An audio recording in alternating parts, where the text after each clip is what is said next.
तो आप लोगों ने नीट 2025 का एग्ज़ाम दे दिया है। अब कुछ स्टूडेंट्स नीट 2026 की तैयारी कर रहे हैं, बट कुछ स्टूडेंट वहीं पर अब छोड़ने की सोच रहे हैं। क्यों? क्योंकि भाई इस बार नीट 2025 का पेपर बहुत ही ज़्यादा हार्ड आया था। सोच रहे हैं कि भाई मुझसे नहीं हो पाएगा। किसी ने तो पहली बार में ही छोड़ दिया है। 12th अपेयरिंग थे जो, तो उन्होंने तो मेरे पास एक कमेंट आई थी कि भाई मैं तो पहली बार में ही हार गया। समझे? तो कुछ ने पहली बार में छोड़ दिया, कुछ ये है कि 2 बार दूसरी बार एग्ज़ाम दिया। तो उन्होंने सोचा कि भाई अब जब इस साल इतना भारी आया तो अगले साल कितना भारी आएगा यार, ज़ाहिर सी बात है। और किसी ने तो ये 3-4 ड्रॉप के बाद छोड़ दिया। लेकिन अब कुछ एक चीज़ मैं आपको बता दूं, ठीक है। नीट 2025 के जो पेपर था उसके हिसाब से आप एक चीज़ सोच सकते हो कि नीट 2026 में आपको किस लेवल का पढ़ना है। एक चीज़ मैं आपको बता दूं, ये बात फैक्ट है कि देखिए हर बार जिस तरह से एग्ज़ाम इस बार भारी आया है, ऐसा नहीं है कि हर बार एग्ज़ाम ऐसे ही है। बट एक चीज़ आपको ध्यान रखनी पड़ेगी कि नीट 2025 के पेपर ने आपको एक चीज़ सिखा दी होगी कि आपको किस लेवल पे जाके पढ़ना है, किस लेवल पे जाके आपको क्वेश्चंस को सॉल्व करना है, किस लेवल पे जाके आपको ये सोचना है कि भाई इस क्वेश्चन में कितने कॉन्सेप्ट्स अप्लाई हो सकते हैं। और एक चीज़ कि इस क्वेश्चन को अगर हम पहले 5 या 10 मिनट में कर रहे थे तो मात्र 1 मिनट में कैसे हम इसको सॉल्व कर सकते हैं।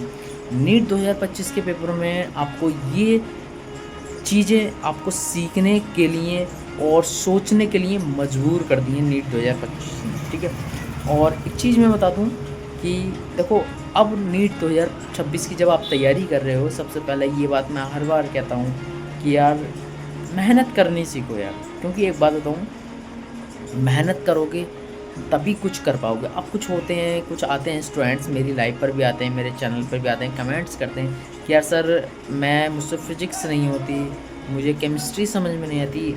और कुछ ऐसे होते हैं कि भाई मुझे बायोलॉजी समझ में आई। तो देखो यार एक चीज़ मैं बता दूँ आपको, आप कोई भी सब्जेक्ट तब समझोगे, तब आपको समझ में आएगा जब आप उसमें इंटरेस्ट लेके आओगे।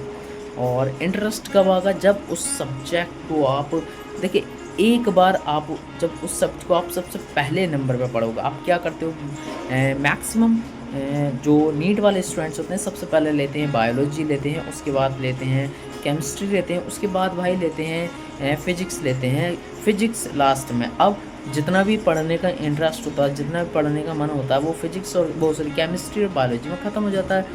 अब बात आती है फिजिक्स की।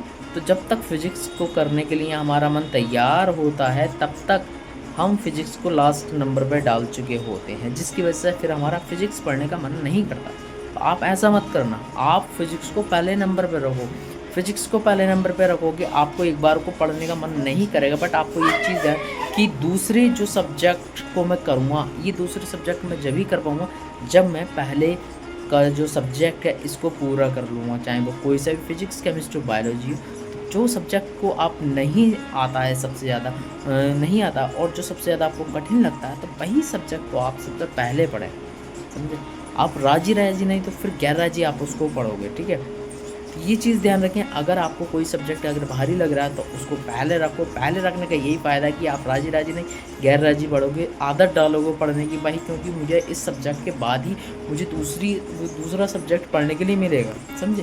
तो आप इस चीज़ का बहुत ध्यान रखें। और एक चीज़ मैं बता दूं, अगर आप हमारे चैनल पर पहली बार आए हैं तो चैनल को सब्सक्राइब कर लेना और बेल आइकन को ज़रूर दबा लेना, ताकि हमारे आने वाली हर एक वीडियो की अपडेट आप लोगों को मिलती रहे। और नीट की अगर तैयारी कर रहे हैं स्पेशली तो चैनल को सब्सक्राइब जरूर कर लें, क्योंकि टाइम टू टाइम आप लोगों को गाइड भी करता रहता हूँ लाइव आकर, और आपको डेली मोटिवेशन वीडियोज़ भी मिलती रहेंगी हमारे साथ में, चैनल पर बने रहने के साथ साथ, ठीक है। तो मिलते हैं फिर नेक्स्ट वीडियो में।